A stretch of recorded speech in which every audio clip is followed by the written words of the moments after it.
on the line, or maybe not even making the postseason. I'm Kevin Carroll, one of the Buffalo End Zone podcast. The Bills coming off a rather unorthodox win over the Patriots to have them in position to win the AFC East. And I'm Jon Scott from home because we wanted to wait to see how the 4 p.m. games played out, to see if the Bills, we could talk playoffs right now, but still a ways to go. And as you laid it out, Kevin, the pendulum could swing in either direction, and honestly, that's probably the most fitting thing for the way that this season has transpired. Yeah, you look at it seems fitting that this is going to come down to the last week of the regular season for the Bills with all that they've been through. I know you and I talked coming out of the bye week on what the Bills needed to do.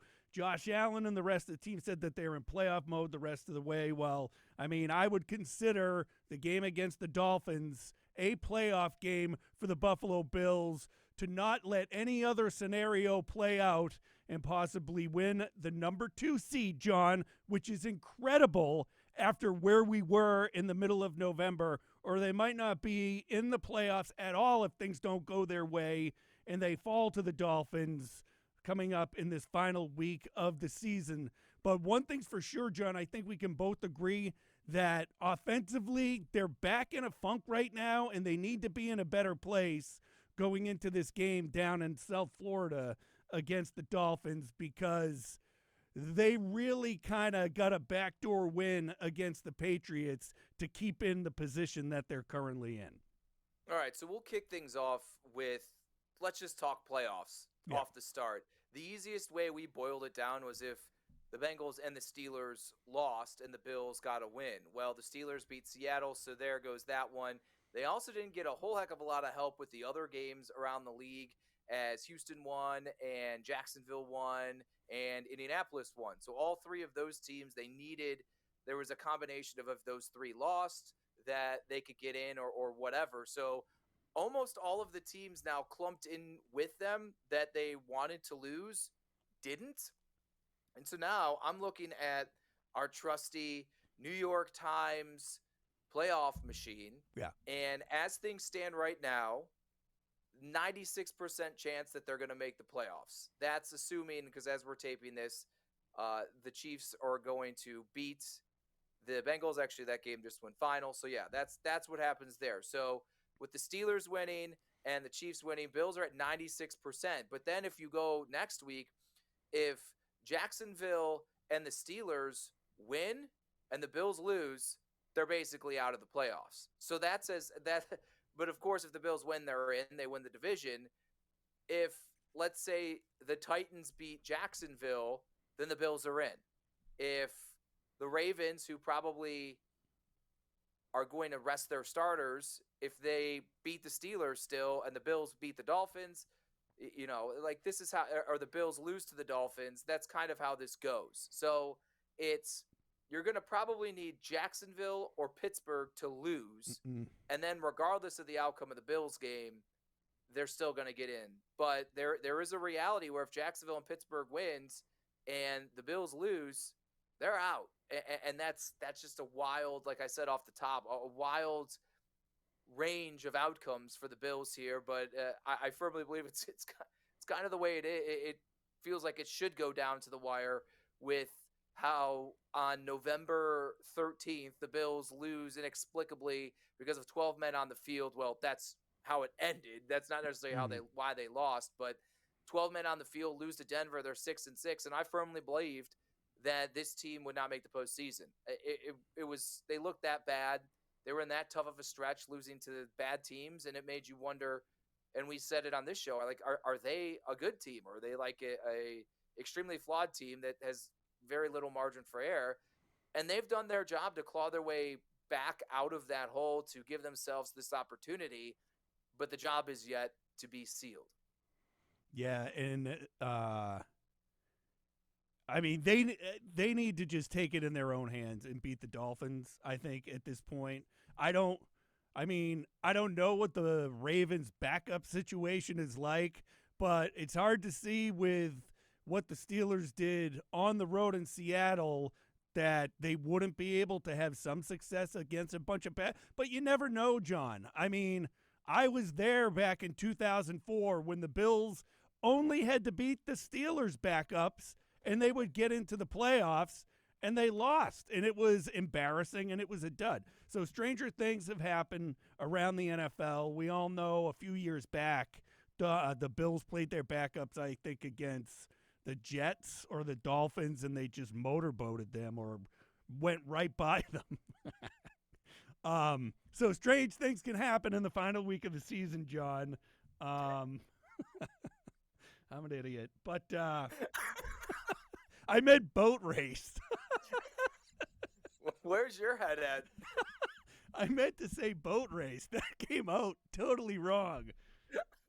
This podcast just went from PG-13 to rated R. Thanks a lot. We're going to get a strike on YouTube. But yeah, so the bottom line is, as I regain my composure, it just lost it again. Bills need to take care of business, John, and they got to get something back on track, because in the win over the Patriots and the win over the Chargers, two teams scraping the bottom of the barrel in the NFL, the offense just really looked like it was back before Joe Brady took over, and just like we always said before, a lot of work just to get a little bit done for this group right now. And it starts with Josh Allen. And I know it's hard at times to be open to criticizing him because of the wow moments that he provides, but he wasn't good in this game. I mean, he started off, I'm looking at my notes here, his first completion of the game came with under 3 minutes to go in the first quarter, and it was for 1 yard. He finished 2 for 11 for 5 yards in the first quarter. He was 7 of 20 for 46 yards and another stupid interception into double coverage down the field at halftime. And then in the third quarter, he was 3 for 4 for 84 yards and kind of gets them to a different point. But 15 to 30, 169 and a pick, like, what is going on? And yes, New England's defense is solid, and Belichick is an elite all-time defensive mind, and that unit's fine, but they were also dramatically undermanned. Jabril Peppers is one of their better defensive backs. He was hurt. They were producing pressure, so the offensive line, as Mitch Moore said, needed a coming-to-Jesus type moment and like a gathering of the minds to say, hey, WTF is going on out there, and they kind of weathered it a bit. But you look at Allen's game log, and yes, like the eyes tell you one thing, the stats, he was 15 at 21 for 237, a touchdown and another stupid interception against the Chargers. Wasn't asked to do much throwing the football against Dallas, we know, but still 7 of 15 for 94. And he dealt with some drops there. Kansas City, he really wasn't even that great. He had great moments, but he wasn't great overall. 23-42 for 233, touchdown and a pick. We know what he did in Philadelphia. It was one of the best games he's had, certainly recently and maybe all season. But then you go back to the 32-6 win over the Jets. That was a really good game. So he put back-to-back games after that lull, and you're thinking, okay, new Joe Brady has now gotten Allen, and they're in desperation mode, and here we go. And now since the bye week, Josh Allen hasn't been that good. The offense overall hasn't been that good. And as we laid out, okay, they have a wide range of outcomes here, but I'm still looking at them through a lens of what do they need to do to not only beat the Dolphins next week, but advance through the playoffs. And it has to go through Josh Allen, which it was so funny because for his entire time, you're thinking, oh, Josh shouldn't be asked to do everything. I'm not saying he has to do everything, but he has to be Josh Allen. He has to be Josh Allen. And it's funny that we had a part of the show going into this game about stating a case for Josh Allen being an MVP. The case is closed. He was not good in a critical game, and Lamar Jackson was incredible. He doesn't need to necessarily have a perfect quarterback rating and throw 5 touchdowns, but he needs to be a superstar, elite, game-changing quarterback, and he just has not been that. Well, I wanted to bring that up because that's where I was in the show before the game, where we were talking about Josh Allen in the MVP race, and My thing was, what if he put together a really good performance against the Patriots and the Dolphins, and Lamar Jackson doesn't play in the final week of the season because they had locked up the 1 seed, and the lasting memory in everyone's mind is how great Josh Allen was getting this team back to the AFC East title, when now, after today, if I'm someone looking at the NFL MVP, Josh Allen is done. Josh Allen was off the mark. He looked really bad at times during this game, and I think without getting him more involved in the run at times, and I mean, even there you had bonehead plays. You had him flipping the ball out to Shakir, who luckily grabbed it and picked up a first down. But then later on in the game, he tried to do it again, and it backfired. The Bills recovered the fumble ultimately, but just sloppy decisions like that were made all day, including his interception. So you had those 3 things go on, and then I just thought he was off. On balls that were caught, the receivers and the pass catchers had to make adjustments for the most part to get the reception and move the ball.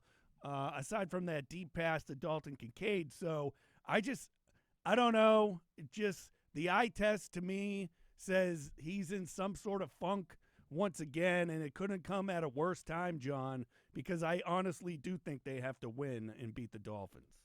Well, I know you made it clear to me this week you don't care what people say in the locker room or anything like that, but Josh Allen did indicate that he didn't feel the ball didn't feel good coming out of his hand for whatever reason today. The weather really didn't play a factor like maybe we thought it would earlier in the week.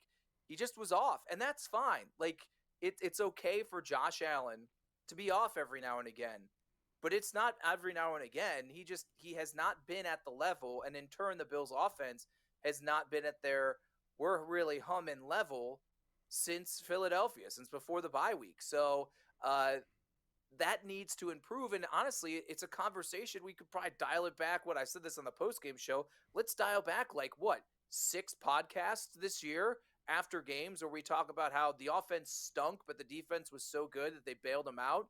And there were even times in losses where the offense stunk. The defense did their darndest to get them enough time to try to figure it out at the end, and they didn't, and they lost. So the defense is doing their part, and we will get to them. But the offense, again, looking strictly in the future and saying, what do they need to do to beat the Miami Dolphins with a division and get into the playoffs? And then what do they need to do to beat teams like Kansas City and whomever else they may face? It really is going to, amazingly enough, fall on how far can the offense take them, because the defense, I don't see any reason to believe that they maybe aren't going to produce 4 turnovers and just bang, bang, bang, bang, bang. But I mean, they've been pretty consistent for the majority of the season. Let's just clarify one thing real quick. That conversation started with me saying, I don't care what Von Miller has to say. We'll get to Von Miller in a little bit, John. But then you kept poking the bear and getting me more angry, we'll say, by text, because I don't know if anyone's joking or not, like everyone else out there. But we'll get to the defense. We'll get to Von Miller in a little bit. The other big concern is what's going on with Stephon Diggs, John. Your number 1 wide receiver is nowhere to be found at times for the Bills right now. And when he's out there, it seems like there are times where he can't get open, can't get separation, and you're basically, like we've been saying, going into a playoff game against the Dolphins, and he's at his worst stretch, one would argue, of his entire NFL career as far as what he's putting out there on game day. I don't get it. And we discussed it. We ended the last podcast going into the game saying that the number 1 thing that I feel like I need to see against New England and even against the Dolphins is Stephon Diggs has to get going. He has to get going. And yes, when I asked Joe Brady, do you need to get Stephon Diggs going for this offense to reach their highest potential? He admitted, yes, he's our best player. We need to get him going. But right now we're worried about just doing what we have to do to win football games. Okay, Sean McDermott even said after this one that yeah, there's a lot of things that we need to fix, especially offensively. And Stephon Diggs, our number one wide receiver, getting back to that level and producing in that capacity is one of those. Right. I mean, it's funny because you could start at the all right. He had 100 plus receiving games out of the first six. He was cooking. He was awesome, and then he hasn't had one since, which was October 15th against the Giants. But there are some games in there where 6 for 86 and a touchdown, or 6 for 74 and a touchdown. There are some games in there where it's like, okay, it's not 100, but you at least saw that he was impactful in some capacity. But again, it's interesting to think, as good as they looked in the Philly game in a loss, they come out of the bye week. It seems like offensively, outside of maybe James Cook, everything else has taken this major step back. Kansas City, 4 for 24 and 11 targets. Dallas, 4 for 48 on 5 targets. Chargers, 5 for 29 on 8 targets. And in this one, 4 for 26 on 7 targets. The big play was Josh missing him deep. That would have been 50 plus, maybe even a touchdown. And maybe we're having a little different conversation here. But I think the one thing that's starting to stick out to me more than, all right, he's not getting a lot of catches, he's not producing a lot of yardages, he's not even on the field. This is a guy, Kevin, when you look at his run with the Bills 4 years now, he's consistently almost every single game 80, 85, 90% of the snaps. Last week he was in the low 60s. The only other times that really happens are in blowouts. And in this one, he wasn't on the field for the entire opening series of the second half. He's out there, goes for the deep shot in the third quarter, misses it, runs off the field, is not out there for the remainder of that series. And so now I'm not even at a point of, all right, are they getting him the ball? I'm at the point of, like, I'm literally searching, is 14 even on the field? And you're seeing more Trent Sherfield, you're seeing more Deontay Hardy, and I'm thinking, what is actually going on now? This has reached a different level. I don't think it's because Stephon Diggs is discontent. I don't think there's any of that stuff that many people will probably jump to conclusions based on their preconceived notions of who he is. But I don't know what the answer is. And honestly, I'm not even sure Sean McDermott has all of the answers, or at least is indicating that he wants to roll them out there. But to me, I'll be curious what the snap counts are when they come out tomorrow morning. But Stephon Diggs, I mean, this has reached a different type of lull than even like what we saw at this back end of last season. Yeah, and I think now that you have been in must-win mode, you're walking a really tight line right now with not having your number one wide receiver out there on a regular basis, even to, get double coverage going his way and scheme other guys open, because the entire offense, John, and with what you're saying about Diggs and not being out there, looked a mess. Sherfield can't catch a ball. Sorry, he can't. I've never been a fan of Deontay Hardy since week 1 of the season when the Bills lost to the Jets. So you're at a time right now where you and I were like, this is going to be a game where you start heating Diggs up. So you go into that Dolphins game. You look at the Dolphins, John, and you prepare for them as a defense. Even with Waddle banged up, you're still concerned with Tyreek Hill being out there. And I think if you're an opposing team and you look at the Bills right now, how are you even concerned with this passing game over the last few weeks? Even though the Bills are winning, they basically going as Josh Allen running and James Cook running go, and, maybe sprinkle in a Dalton Kincaid here and there. I just think Stephon Diggs, I think I said this during the show, I thought they tried to get him into the game by actually handing the ball off to him, and he gained a couple of yards, and maybe that would get him more into the game, but that wasn't the case. It's just peculiar. And okay, last game it was okay. Diggs isn't getting the ball, but Gabe Davis pops off. This one, it's kind of a resurgence of Dalton Kincaid a little bit. Here's the thing: when I hear this, well, he's taking a lot of attention. It's opening things up for other people. Well, the production doesn't really show that necessarily. Right. And also, oh, by the way, I'm fairly certain Stephon Diggs has been seeing a lot of the attention and double teams for years, most of his career, certainly with the Bills, and he still has been performing and producing at an elite top tier wide receiver level. So I don't buy that as an excuse of, hey, Stephon's just, not open, or it's just not there. We got to go elsewhere, and it's helping the offense because the passing game still stinks. The offense still wasn't great.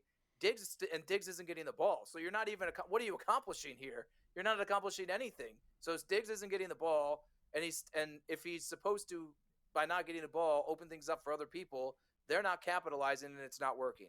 So to me, again, I will never say, all right, Josh needs to go there, read the play, and say, well, this is the way that it's leading me, but I'm going to throw it to Stephon Diggs because he hasn't been getting the ball. That would be stupid. And Josh has done that. He did it again today. He threw it down the field to, I don't even know who the intended receiver was, but it was never there. And we see that seemingly every week from him at this point. And it's just, again, the Diggs thing is weird. I don't get it. It's going to be, once again, a talking point. But all this stuff kind of, and the coaching staff can kind of brush it under the rug a little bit because it's do or die time. And it's not as much of a focus on how they get it done as much as if they just did. Yes, Sean McDermott talked a lot about complementary football. We'll get to the overall picture with the defense, but when it comes to the running game and the passing game complementing each other on offense, for the first time in a while, John, I think it looked like, and this could just be on the Patriots, that even James Cook looked off in this one. I mean, really the whole offense did. The offensive line, the running backs and whatnot. And this just seemed like even James Cook, as good as he had been lately, was even off the mark for this game. Yeah, I mean, it was tough sledding. 16 for 48, averaging 3 yards a carry. I think part of that I'd put on the offensive line. As I said, Mitch Morse admitted they were struggling, poor communication. That unit was not up to their level, especially out the gate. You also give credit to the guys on that defensive front for the New England Patriots. But 16 attempts, they clearly were committed to it and committed to continuing to go to Cook. I mean, he's like a 15-ish or so carries type of guy. The next part of this I'd like to go to, though, in regards to the running back, I know. unless you want to just take it there. But I was going to bring it up. I saw what you tweeted. Latavius Murray, you're in the camp or leaning towards the camp right now of why not have Leonard Fournette out there? Why are we still doing what we're doing with Latavius Murray? I'm over it. Like, there's two parts of this, and it's not even it's partially a Latavius Murray, it's partially a James Cook. Why is Latavius Murray in 2-minute situations? It's for pass protection, but then they're throwing him the ball every now and again. Why do you want Latavius Murray catching passes when you have James Cook? Isn't that one of his strong suits? I don't get it. And he had 1 carry on short yardage, and he didn't get it. All right, is that necessarily an indictment that he doesn't have it or whatnot? No, I'm not even saying we understand short yardage. It's as much on the offensive line as it is the running back. But he's getting 1 carry. He's in there for pass protection. They're throwing him the ball, and he can't catch that. For a first down, mind you. Right. So at this point in time, it was a great story. He provided great juice early. Clearly, he's a veteran and he's a leader. I'm not saying get rid of him. I'm just saying Leonard Fournette should be elevated once again from the practice squad for Week 18. I'd make Latavius Murray inactive. And then in the postseason, should the Bills make it there, I would just do that the rest of the way. There are unlimited call-ups from the practice squad. I would have Leonard Fournette as the Bills' third running back. I like Ty Johnson. He made his return. He comes out there, 5 for 22. He was the most efficient runner on the team. So I think some sort of a combination of Cook and Johnson, and then Fournette if you want to have a third running back out there. But I at least would have him as your third guy active on game day, because I feel like the good story that was Latavius Murray in the early portion of the year has run its course, and he's just not providing anything that I don't feel Leonard Fournette at the very least could, and I think there's more upside with him. Yeah, I agree with you on that. And, you cover a team like the Bills, John. I'm torn because it's kind of like you're burying the lead. But when you have Josh Allen in this offense, their struggles kind of rise up to the top and rose above with how good this defense played against the Patriots. Yeah, be it Bailey Zappi in a Patriots offense that is at the bottom of the league, John. But I'll just jump off and jump in with Rasul Douglas. Comes over in a trade on Halloween at the trade deadline, in because Tre'Davious White out for the season again. And what a pickup by the Bills. What a grab by the Bills. This guy, I think, has exceeded any expectation of a guy who might come in and be a stopgap until next year when Trey White gets better. This guy's the real deal, John. 2 interceptions, one for a touchdown against the Patriots. He claims the other one should have been a touchdown. He also claims that he should have had 3 interceptions, but he batted a ball instead. Just an overall great performance in this one, and he's been really heating up at the right time, and I don't see how you can't trust just having him out there on a team's number 1 guy. Yeah, he's been sensational. He now has 4 interceptions and 6 total takeaways. I think he has 2 fumble recoveries. Nearly had a third, and it was reviewed and ultimately overturned that the guy was down.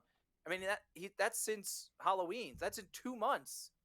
2 months. The trade deadline was on Halloween, and 2 months later, he's getting 2 interceptions and taking one to the house. I mean, he's been sensational, and he, along with Christian Benford, have completely flipped the viewpoint of that position group for the Bills.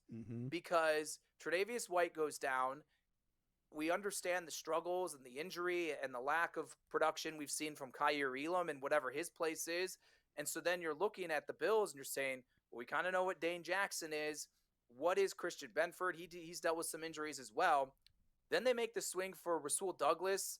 It wasn't the sexy name that some people wanted in terms of let's go get Patrick Surtain or something like that. But anyone else you brought in, you'd be hard-pressed to find that you believe that they would produce at this level that Rasul Douglas is.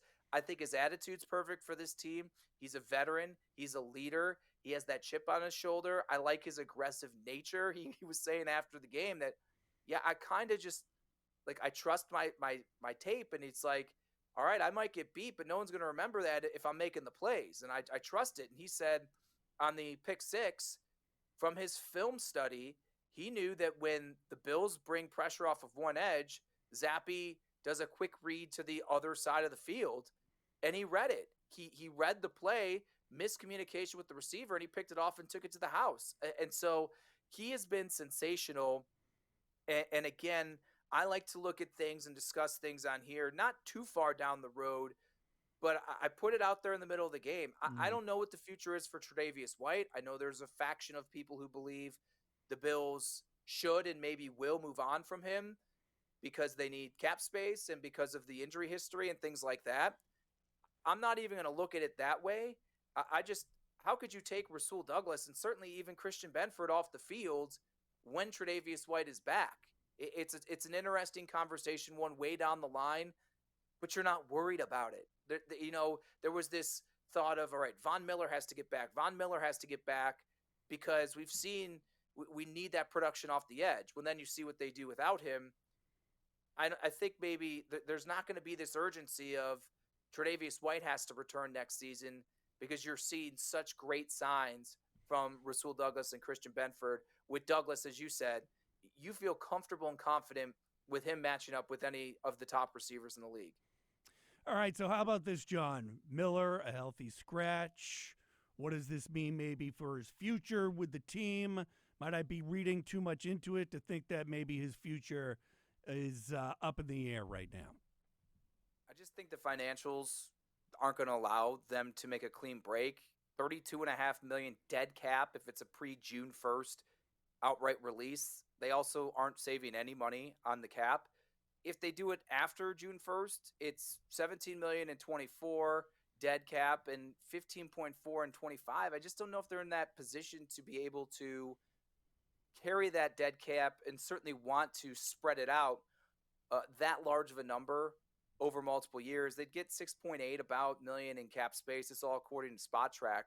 After June 1st, I just don't see it happening. I honestly think they're just going to have to bite the bullet, deal with him with whatever he is, hope that maybe another year removed, even though he'll be 35, he'll be a better player and maybe more of a realistic fourth defensive end or something like that. But really, they don't really have the flexibility to get out of his deal until 25. All right, on the flip side, John, let's take a look at Ed Oliver and another big game for the Bills defensive lineman. Another sack for Oliver, who's having a career year. He also had an interception, John, one-handed interception, a move over Odell Beckham Jr., a great play by Oliver early in this game. And again, his season this year has been remarkable. I think he should be very, very much in the consideration to be an all-pro. I mean, 9.5 sacks. I think he'd be the first interior guy in the Bills to get double digits should he register a half sack against the Dolphins since Marcel Darius in 2014. I mean, different types of players, but elite pass rushers in the interior in their peaks. We went at it a lot after the last game because he was so disruptive. But I mean, he's been a menace, and now he's got his running mate Daquan Jones back by his side, who Jones playing the best ball of his career before he got hurt in that Jacksonville game. The defense seems to be, amazingly enough, getting healthy. You're not going to have Matt Milano, you're not going to have Tre'Davious White, but everything else seems to be fitting into form. And Oliver continues to just seem like he's like breaking through the wall here as you hit the home stretch of the regular season, and to get that type of penetration consistently, not only from the guys on the outside, but the inside. I mean, the way that those pieces are working together, led by Oliver, has been what I think the most important thing that the Bills defense and team overall has produced this season. Yeah, and one of the other big questions, John, going into the season was Terrell Bernard and how he would perform taking over for Tremaine Edmonds. I think the Bills got their bang for their buck in that scenario too, including the game against the Patriots with another solid performance by him.